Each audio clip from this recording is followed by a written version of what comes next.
Economists are pointing to a soft landing for the United States, and there are several key financial risks for the Americans.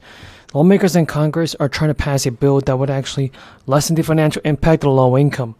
Now, experts once forecasted that the United States economy was actually undergoing a recession early this year, but now many experts are actually backfiring on those predictions. 69% of economists have surveyed, and they're saying that the National Association for Business Economics said they see a soft landing on the horizon. It's a significant shift from March's survey, with a similar share of respondents lean toward a recession. Now, a soft landing is considered a slowdown economic growth that avoids a recession, and a recession consists of at least 2 consecutive quarters of decline in GDP. Still, some experts are holding tight to their recession predictions. CNBC News found that 20% of those surveyed believe the U.S. economy is either already in recession or will enter one again. In recent weeks, some Wall Street firms have actually revised their previous recession calls. Bank of America now says a soft landing is the most likely scenario, and JP Morgan has a soft landing as soon as possible. The elevated recession risks remain. Meanwhile, average Americans are not as optimistic about this, with 70% describing the U.S. economy as either not so good or poor.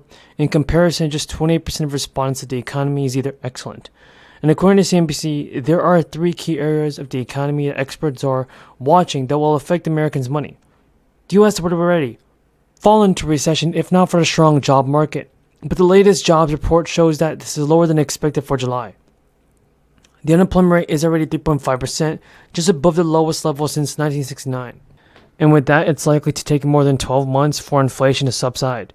In the personal consumption expenditures, price index, which is the Federal Reserve preferred inflation measure, rose 4% from a year ago. Meanwhile, the consumer price index was up 3% over the past 12 months.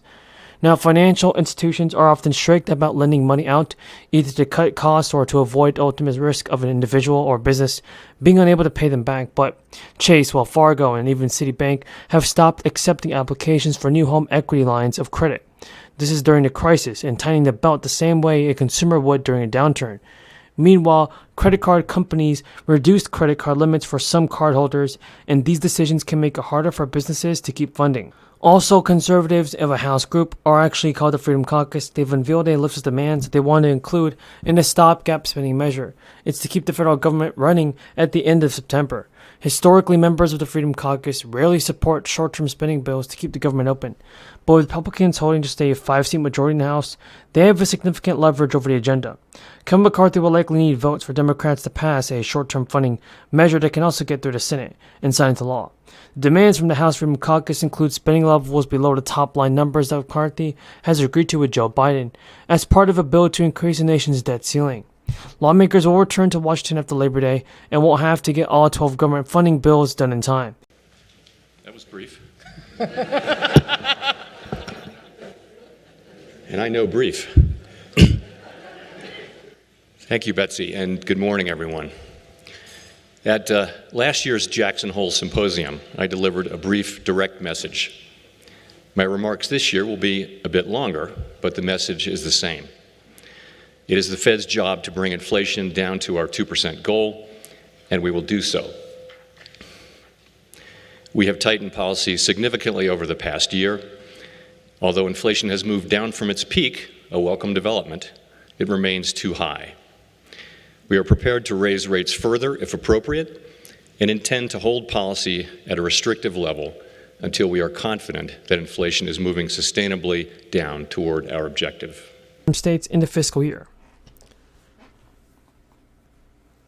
Some 25 states have cut individual income tax rates since 2021. And the lawmakers in many states have been approving tax cuts aiming to help residents financially.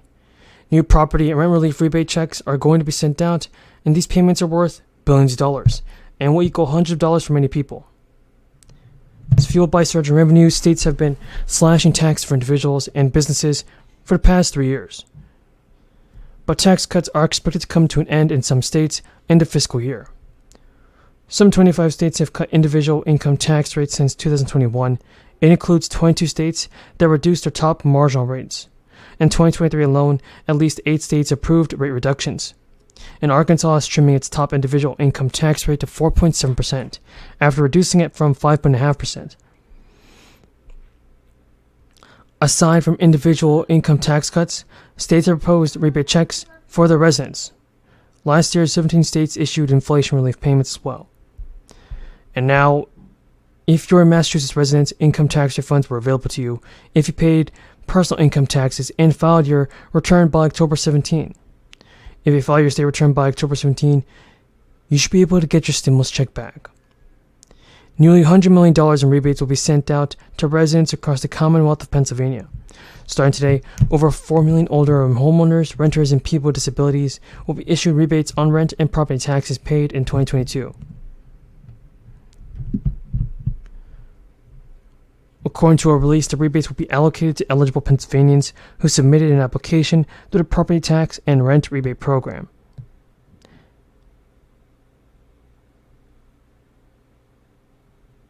Applicants who submit their bank account information on the application forms will receive the rebate through direct deposit.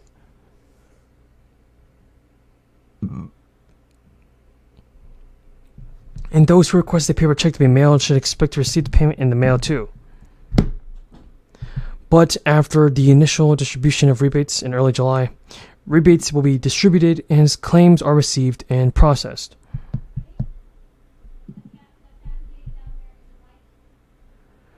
Recently, a Pennsylvania governor called for a major expansion for the relief program, which provided a lifeline for Pennsylvania renters and homeowners.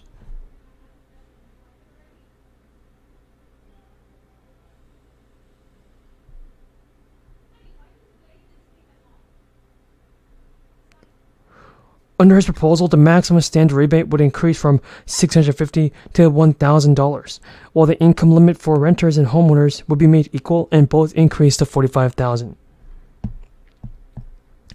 But these income limits would also be tied to the cost of living moving forward, which means people who receive a rebate won't have to worry about losing their eligibility through no fault of their own. Ultimately, the proposal would result in nearly 175,000 additional Pennsylvanians qualifying for a rent rebate. Hoping to attract new residents, the governor has also proposed new tax breaks, and according to recent data, Pennsylvania experienced a notable population decline between 2 years. Some people may consider Pennsylvania to be a high tax state due to generally higher property taxes and high gas taxes as well. But the governor's announcement related to one of the state's proposals would actually be offering an annual $2,500 tax credits to new nurses, police officers, and teachers. It is including those who moved to Pennsylvania with a state-recognized credential. If passed, the tax break for teachers, police, and officers and nurses will provide a refundable tax credit of up to $2,500, and some of these are for annual workers. So folks, do you think that Joe